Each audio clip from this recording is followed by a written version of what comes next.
नमस्कार विद्यार्थी श्रोत्यांनो, मी बांगर सर सर्वांचं स्वागत करतो. सर्वांना सुप्रभात. उपयोजित मराठीची लेखन कौशल्य या घटकाअंतर्गत येणारा दुसरा घटक माहिती पत्रक याचा आज आपण आढावा घेणार आहोत आणि सांगोपांग त्याची चर्चा करणार आहोत. मुलाखत असेल, माहिती पत्रक असेल, हे सर्व घटक 12वीच्या परीक्षेसाठी तर आवश्यक आहेतच, परंतु त्याही पुढे प्रवास करत असताना त्याचा अभ्यास, त्याचं लेखन तुम्हाला एक नवी व्यावसायिक संधी निर्माण करून देऊ शकते.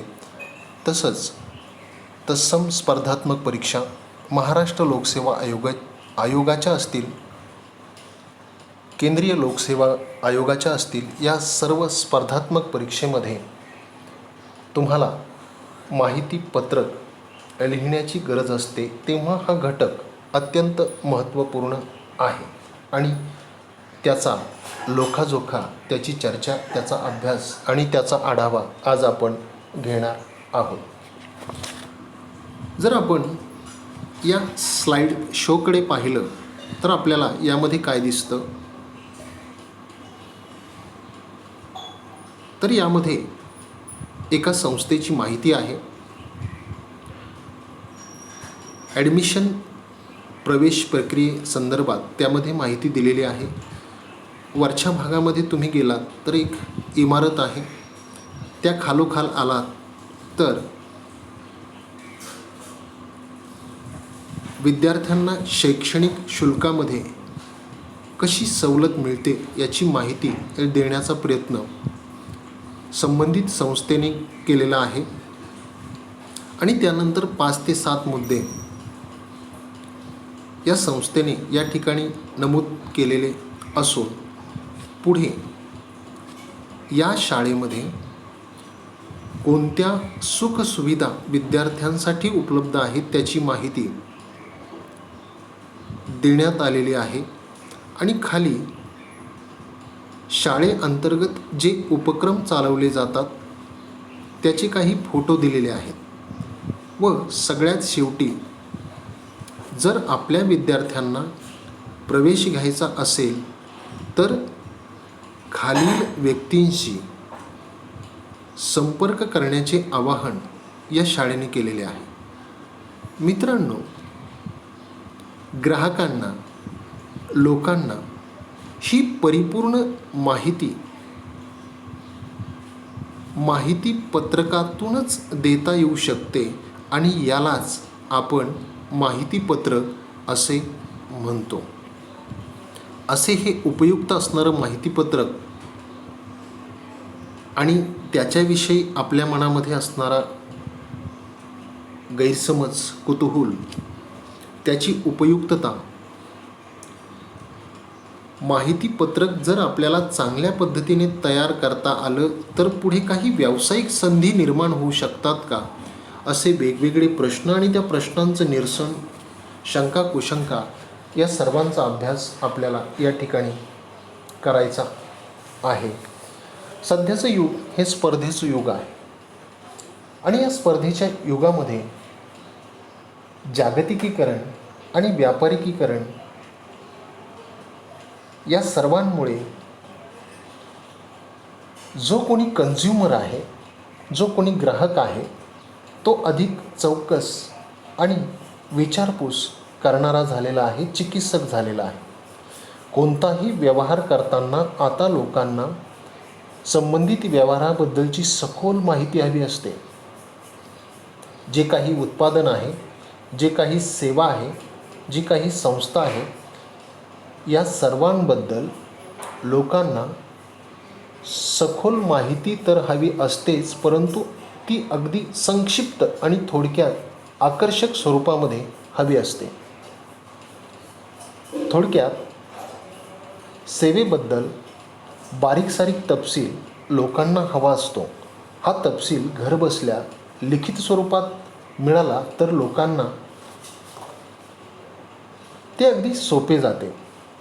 लोकांची ही मानसिकता आता व्यावसायिकांनी सामाजिक, शैक्षणिक आणि आर्थिक व्यवहार करणाऱ्या संस्थांनी तसंच उत्पादक आणि विक्रेत्यांनी सुद्धा ओळखलेली आहे. या मानसिकतेचे समाधान करण्यासाठी जे काही वेगवेगळे मार्ग आहेत, त्या मार्गांपैकी एक प्रभावी, सुलभ, साधा, सोपा परंतु आकर्षक आणि लक्ष वेधून घेणारा मार्ग म्हणजे माहितीपत्रक होय. अशा प्रकारची छोटीशी व्याख्या सुद्धा आपल्याला या माहितीपत्रकाची करता येते. मित्रांनो, प्रस्तुत घटकामधून आपल्याला जी माहितीपत्रकाचं स्वरूप पाहायचं आहे किंवा माहितीपत्रकाची जी माहिती घ्यायची आहे ती 5 ते 6 घटकाच्या अंतर्गत आपल्याला माहिती घ्यायची आहे. त्यामध्ये नंबर 1 माहितीपत्रकाचं स्वरूप, माहितीपत्रकाची आवश्यकता, माहितीपत्रकाच्या रचनेची वैशिष्ट्य, माहितीपत्रक का उपयुक्त असतं, माहितीपत्रकाचं वेगळेपण, माहितीपत्रकाचे जे वेगवेगळे 3 वर्गीकरण आहेत तेही समजून घ्यायचं आहे आणि माहितीपत्रक आणि शासनाचं निघणारं परिपत्रक यातील नेमका काय फरक असतो याचा आढावा घेणं क्रमप्राप्त आहे.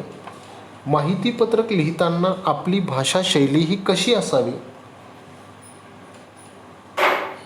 त्याचाही अभ्यास या ठिकाणी करणं उपयुक्त ठरू शकतं आणि माहितीपत्रक किंवा माहितीपत्रकाच्या माध्यमातून आपल्याला काही व्यावसायिक संधी निर्माण होऊ शकतात का याचाही या ठिकाणी विचार करावा लागतो.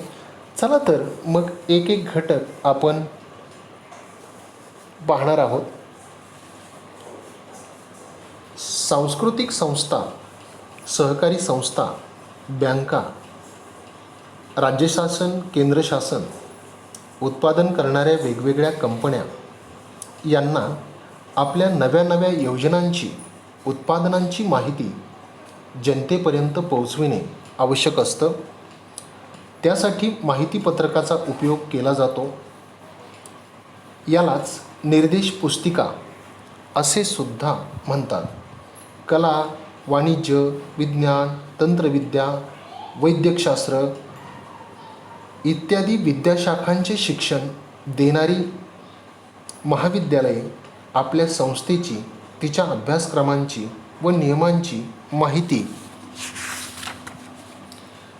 प्रवेश घेऊ इच्छिणाऱ्या विद्यार्थ्यांना नेहमीच देत असतात. मी आत्ता तुम्हाला दाखवलंच एका स्लाईड शोमधून.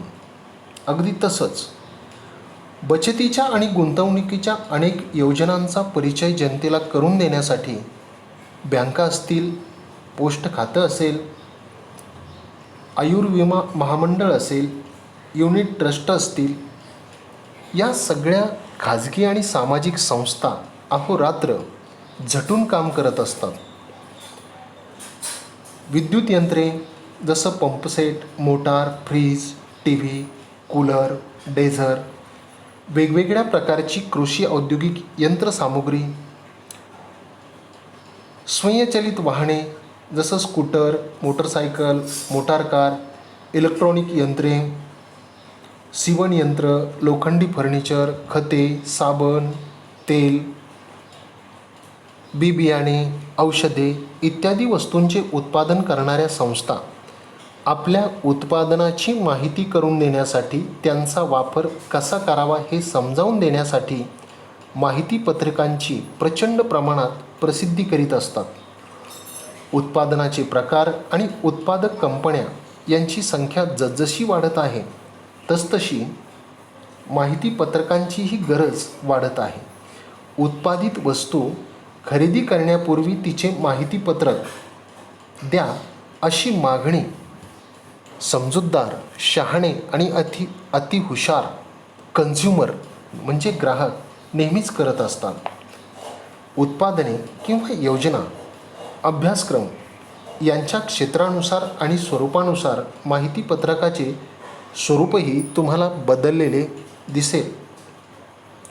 छोटी पुस्तिका, लहानसं चोपडं, घडी पडलेला कागद, माहितीपत्रक असे गरजेनुसार माहितीपत्रकांचे आपल्याला 4 ते 5 प्रकार करता येऊ शकतात किंवा विद्यार्थ्यांच्या अभ्यासासाठी ते केलेले आहेत. लेखनाविषयीचे स्वरूप, लेखनाचा हेतू यावर माहितीपत्रकांचे स्वरूप अवलंबून असतं. माहितीपत्रकामध्ये कंपनीची व तिच्या उत्पादनाची माहिती असते. त्याचप्रमाणे ती एक प्रकारे कंपनीची व तिच्या उत्पादनाची जाहिरातही या माहितीपत्रकातून करण्याचा प्रयत्न केलेला असतो. माहिती देण्यासोबतच लोकमत आकर्षित करणं हा देखील माहितीपत्रकाचा एक महत्त्वाचा उद्देश किंवा हेतू असतो. माहितीपत्रक ही कंपनीची आणि तिच्या उत्पादनाची, संस्थेची आणि तिच्या योजनांची, अभ्यासक्रमांची पहिली ओळख असते. म्हणजे थोडक्यात काय तर माहितीपत्रक हा चेहरा असतो, मोहरा असतो. ही पहिली ओळखच उत्पादित वस्तूचे भवितव्य ठरायला उपयोगी पडत असते. त्यामुळे ही ओळख चांगली होणं ही महत्त्वाची बाब आहे. योजनांचा, उत्पादित वस्तूंचा चांगला व आकर्षक भाग प्रकाशात येईल अशा तऱ्हेची माहितीपत्रकामध्ये येणं आवश्यक असतं. त्यामुळे या ठिकाणी काव्यात्मकता, अलंकारिकपणा या लेखनास थोडासा अवसरच असतो असं म्हटलं तर वावगं ठरणार नाही. माहितीपत्रकामध्ये सुरुवातीस संस्थेचे नाव अगदी थोडक्यात प्रास्ताविक वजा शब्दातून आपल्याला करून द्यावं लागतं. संस्थेची वैशिष्ट्य, माफक तपशिलासह योजनांची आणि अभ्यासक्रमांची माहिती, उल्लेखनीय सोयी व सवलती असल्यास त्याची नोंद, सुरुवातीस भरायच्या रकमेची माहिती, ती एखादी योजना असल्यास किंवा परीक्षा शुल्क, शैक्षणिक शुल्क इत्यादींची माहिती. एखादा अभ्यासक्रम नाविन्यपूर्णरित्या एखादी संस्था राबवित असेल तर त्या अभ्यासक्रमाचा उल्लेख आपल्याला त्या ठिकाणी करावा लागतो. संस्थेचे व्यवस्थापक, अधिकारी, संस्था प्रमुख यांची नावं, लोकांना ज्या ठिकाणी प्रस्तुत कार्यक्रमाचा, प्रस्तुत अभ्यासक्रमाचा, प्रस्तुत सेवेचा तपशील विचारायचा आहे त्यानुसार संस्थेचा पत्ता,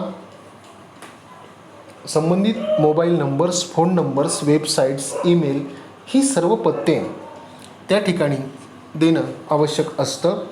आणि हा सगळा जो मजकूर मी तुम्हाला सांगितला तो मजकूर अगदी माफक आणि कमीत कमी शब्दामध्ये माहितीपत्रकात आपल्याला लिहावा लागतो. त्यानंतर ते माहितीपत्रक अधिक आकर्षक होत असतं. मित्रांनो, माहितीपत्रकाची गरज ही सर्वांना असतेच.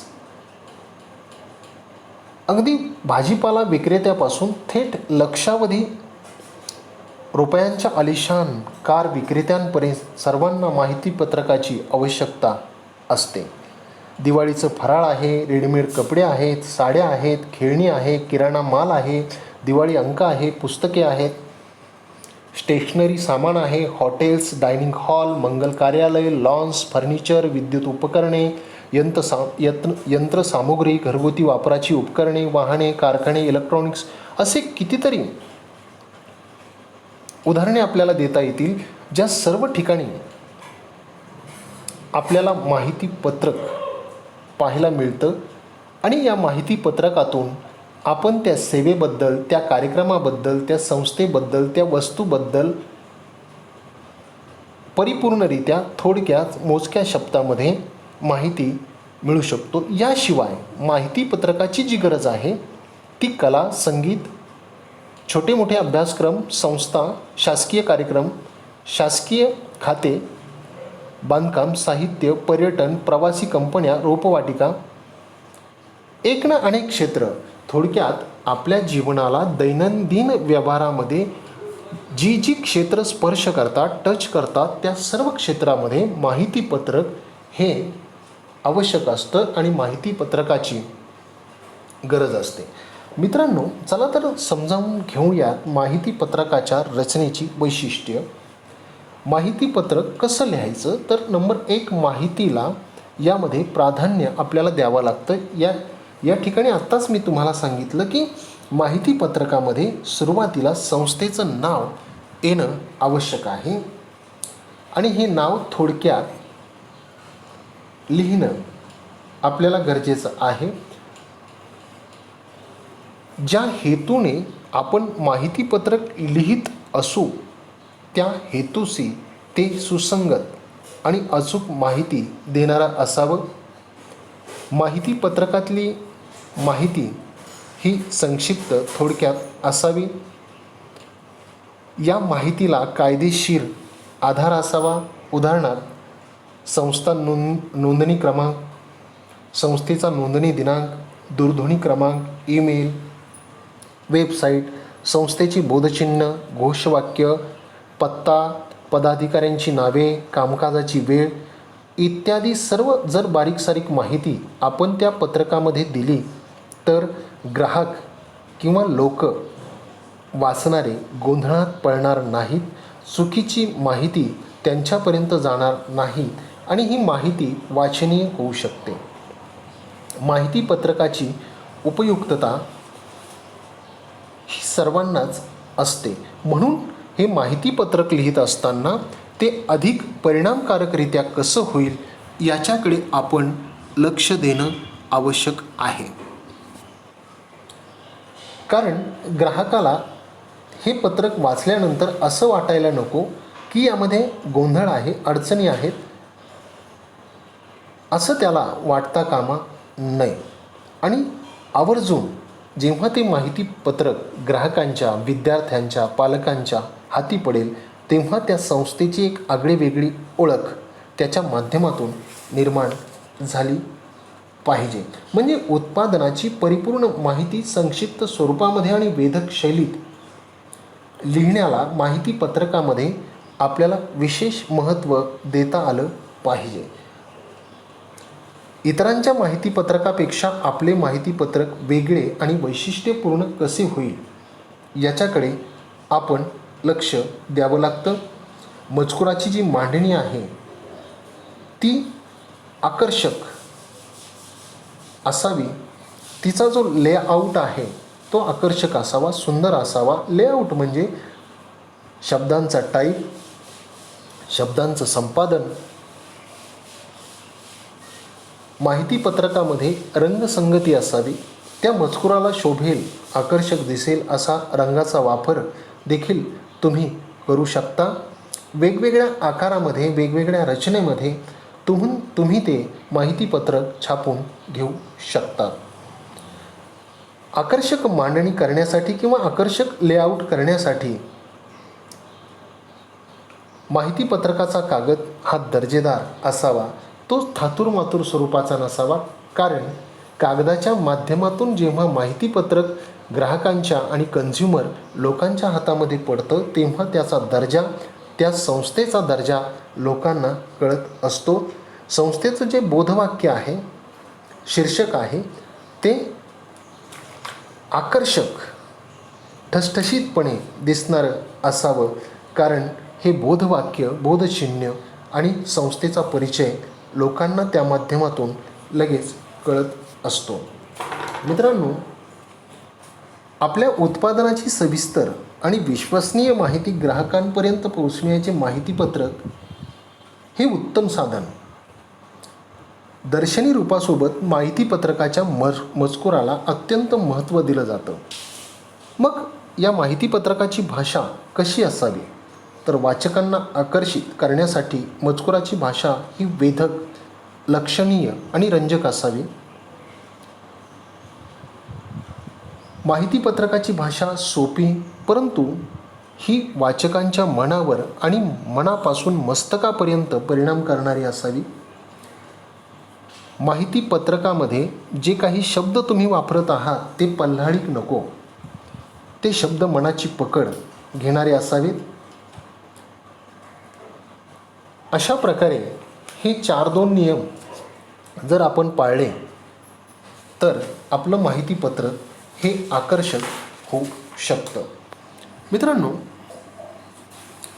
अशा प्रकारे माहितीपत्रकाला अत्यंत महत्त्व आहे. आणि अलीकडच्या स्पर्धेच्या युगामध्ये नवीन मुलांसाठी, विद्यार्थ्यांसाठी या माहिती पत्रक व्यवसायात दर्जेदार संधी देखील निर्माण होत आहे. माहितीपत्रक तयार करणं ही व्यावसायिकांची खरी गरज आहे आणि ती वेळेवर उपलब्ध होणं ही ग्राहकांसाठी आवश्यक बाब आहे. रिलायन्स असेल, बजाज असेल, फिलिप्स असेल, ज्या वेगवेगळ्या नामांकित कंपन्या आहेत त्या आपला माल बाजारामध्ये आणण्याच्या अगोदर माल विक्रेत्यांकडे, ग्राहकांकडे संबंधित मालाचं माहितीपत्रक देत असतात आणि या माहितीपत्रकातून संबंधित कंपनीचा माल, त्याची आवश्यकता, त्याची गरज, त्याची उपयुक्तता ही ग्राहकांना कळत असते. म्हणून तुम्हाला अशा नवीन नवीन कंपन्यामध्ये, नामांकित संस्थांमध्ये माहितीपत्रकाच्या माध्यमातून व्यावसायिक संधीसुद्धा निर्माण होऊ शकते. अलीकडच्या काळामध्ये इंग्रजीतून माहितीपत्रक तयार होताना दिसत आहेत. तंत्रज्ञान, सौंदर्यदृष्टी आणि भाषेचे प्रभुत्व असणाऱ्या युवकांना आणि विद्यार्थ्यांना हे क्षेत्र खुणावत आहे. माहितीपत्रक तयार करणं या गोष्टीला व्यावसायिक मूल्य प्राप्त होत असल्यामुळे प्रचंड पैसा कमवण्याची संधीसुद्धा तुम्हाला या करिअरमधून, या क्षेत्रामधून निर्माण होऊ शकते. राज्यामध्ये आणि देशामध्ये अशा अनेक नामांकित संस्था आहेत. त्या संस्था दर दिवसाला माहितीपत्रक काढतात आणि या संस्थेमध्ये सुद्धा तुम्हाला करिअरची संधी मिळू शकते. मित्रांनो, माहितीपत्रकाचं वर्गीकरण हे 3 प्रकारे केलं जातं. एक पानी माहितीपत्रक, ज्याला आपण हँडबिल असं म्हणतो, लघुपुस्तिका माहितीपत्रक आणि तिसरं वर्गीकरण आहे पुस्तिका माहितीपत्रक. तर या 3 स्वरूपातील माहितीपत्रकामध्ये नेमका छोटा फरक काय असतो तो सुद्धा या ठिकाणी आपल्याला समजावून घ्यायचा आहे. मित्रांनो, एक पानी माहितीपत्रक संपूर्ण माहिती पानाच्या एका बाजूला, कधी दोन्ही बाजूला छापलेली असते. उदाहरणार्थ, वर्तमानपत्रात येणारं दुकानाची माहिती देणारं छोटं पुस्तक.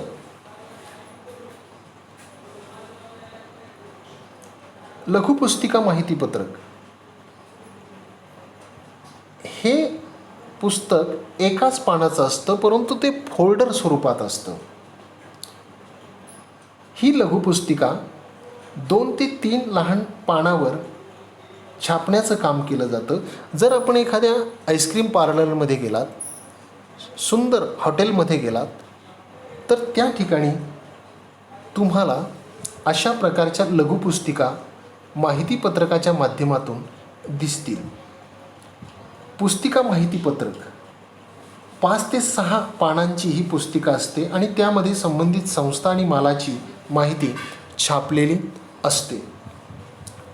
एखादी संस्था असेल, गुंतवणूक करणारी कंपनी असेल किंवा शैक्षणिक अभ्यासक्रम असेल इत्यादींची छापील माहिती असणारं जी छोटी पुस्तिका असते तिला पुस्तिका माहितीपत्रक असं घ्यावं.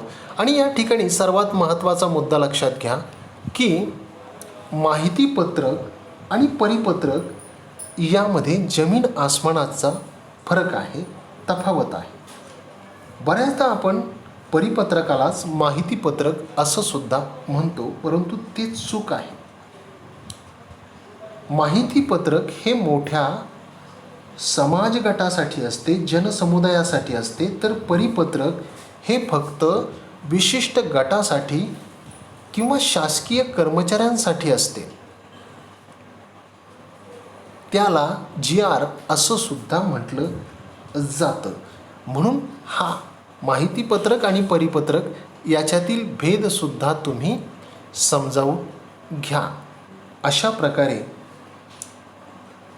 माहितीपत्रकाचं स्वरूप, माहितीपत्रकाची आवश्यकता, माहितीपत्रकाला आपण प्राधान्य का देतो, या सर्वांची माहिती आपण आज घेतलेली आहे.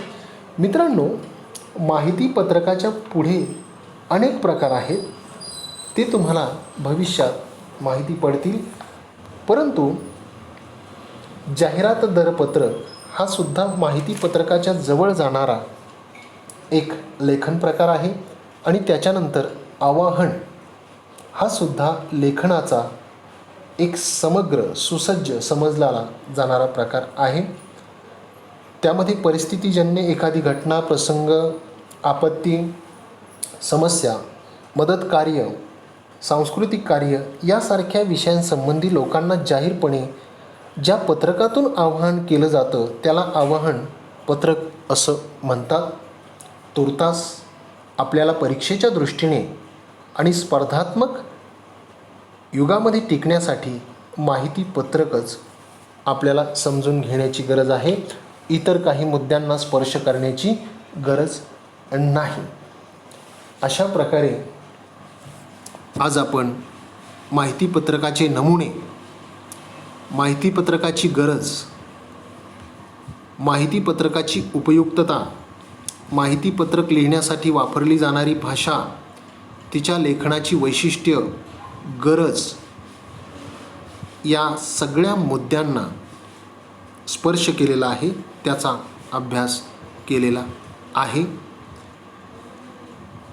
या ठिकाणी माहिती पत्रक हा घटक संपला.